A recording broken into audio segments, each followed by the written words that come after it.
मुसलमान दोनों धर्म के 64 लाख की संख्या में श्रद्धालु कबीर परमेश्वर जी के शिष्य हुए। वहीं दूसरी तरफ कबीर परमेश्वर जी को एक आम भक्त संत व गरीब जुलाहा समझ उस समय के मुल्ला, काजी, पंडित और ब्राह्मण कबीर साहिब जी की महिमा चारों तरफ फैलते देख ईर्ष्यावश आए दिन उन पर जुल्म करने की असफल कोशिश करते ही रहते थे। उन्हीं में से तारे की छोटी चिट्ठियां डालकर परमेश्वर कबीर जी को किसी तरह बच ही जाना है। अब नहीं बच पाए। बड़े मालपुए, रसगुल्ले आदि आदि सब मिष्ठान खाने को मिलेंगे। साथ में सूखा सीधा भी दिया जाएगा। सभी शिष्यों को बता दो, भंडारे में सभी को चलना है।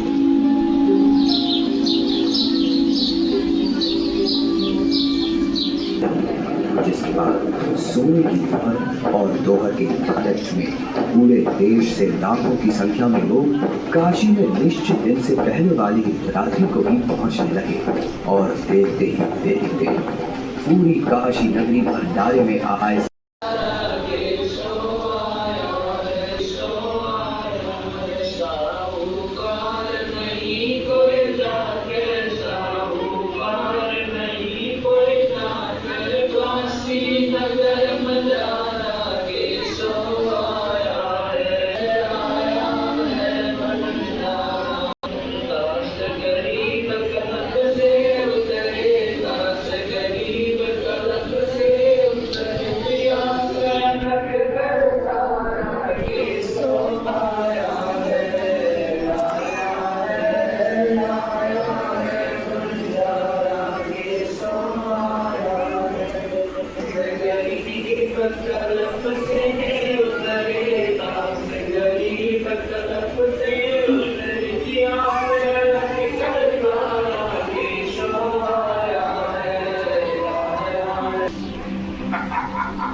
देखते ही देखते काशी शहर के चौपड़ के बाजार में परमेश्वर की दया से भंडारा शुरू हो जाता है।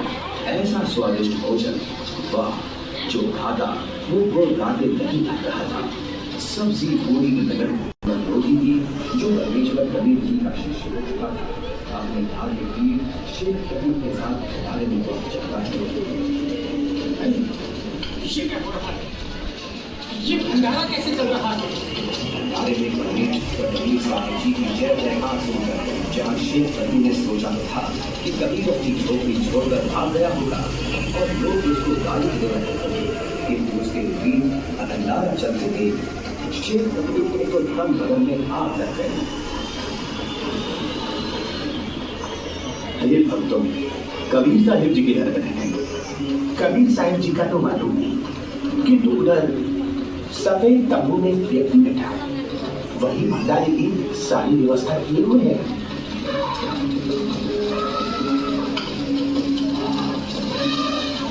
ये भंडारा कैसे चल रहा है?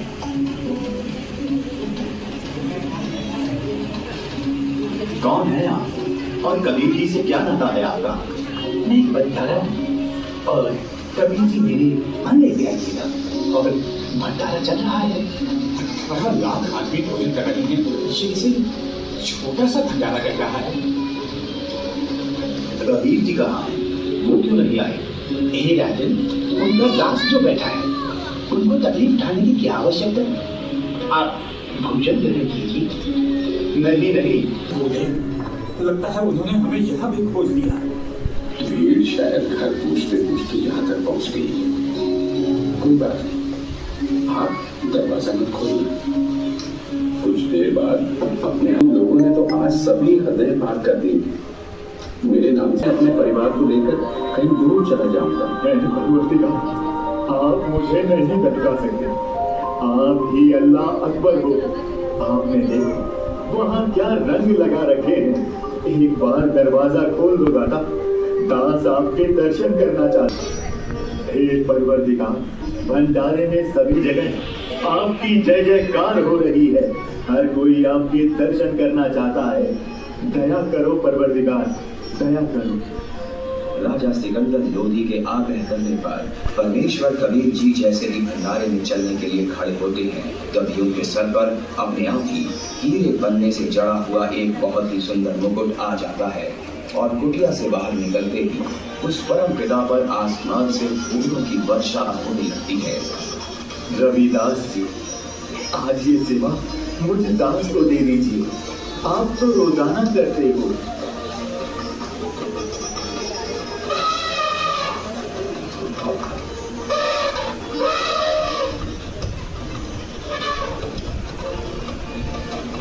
इनमें से कबीर जी कौन है?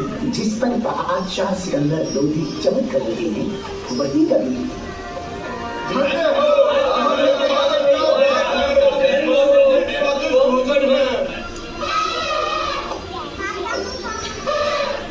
इसके बाद कबीर साहिब जी अपने ही दूसरे रूप केशव से मिलने के लिए उनके तंबू में आते हैं और जो ही परमेश्वर कबीर जी तंबू में प्रवेश करते, अपने आप उनके लिए एक सुंदर सिंहासन चलने लग जाता है, जिस पर चारों तरफ हीरे पन्ने।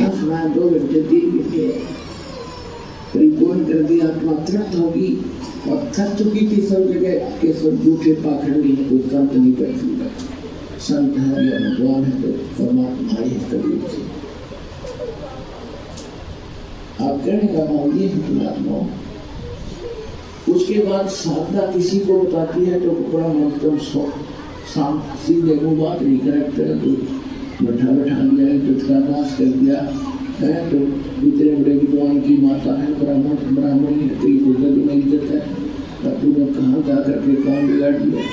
वो कहने लगे तुम नींद में बांट रही हो, तुम तक नींद में बोल रही हो और सभी बात का दौर है तुम्हारे बीच। आप विचार करो, सारा संसार सारा दिन परमात्मा को सपने में भी याद नहीं करता, दिन रात में। और बच्चों, तुम न बोल पड़ती, निरातर दिन वाले को याद करते हो। उसी की सेवा, उसी का सुन, उसी की भक्ति, उसी का दान। अपनी किस्मत से रहो मेरे बच्चों।